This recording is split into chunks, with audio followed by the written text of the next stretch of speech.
Hey, this is Don from Learning Focus with a new strategy for your toolbox. The basic label of the important thing is that it is a strategy for summarizing.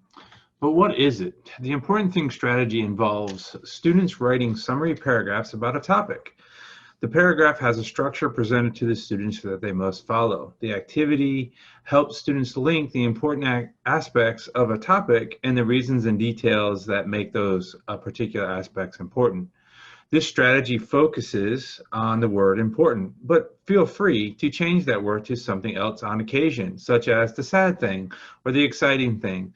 The structure of the important thing can be used for all concepts, such as summarizing content, describing friends or peers, or introducing a new term. In this case, you can see in the example, we are writing about animals. If you're looking for some inspiration to use with your students, check out Margaret Wise Brown Classics' The Important Book.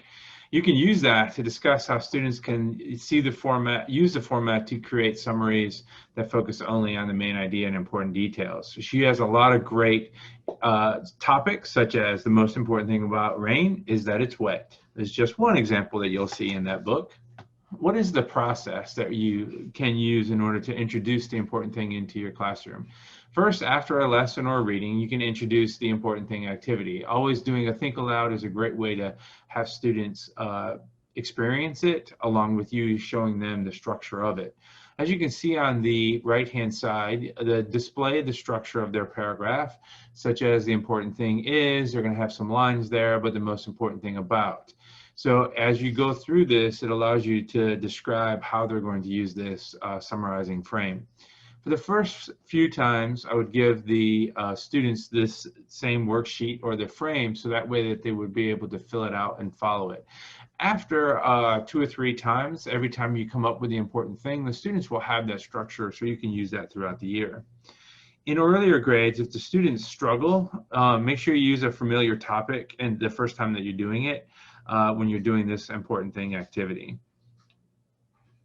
One possible thing that you can do is to create an important thing book or notebook or folder that students can keep. This allows them to develop the important thing as for each individual student, or you can do it as a class as well. Great review strategies to go back and look at the most important things, especially if you base them off of Power Standards or learning goals. Here are a few examples. First, this one is a primary example looking at maps. So the idea of the important thing, as we said, was you can use that across any content.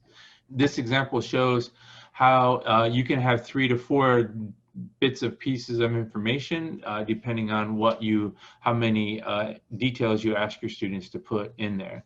Here's an example of one used in science, talking about the elements cannot be broken down into other substances and how many they are.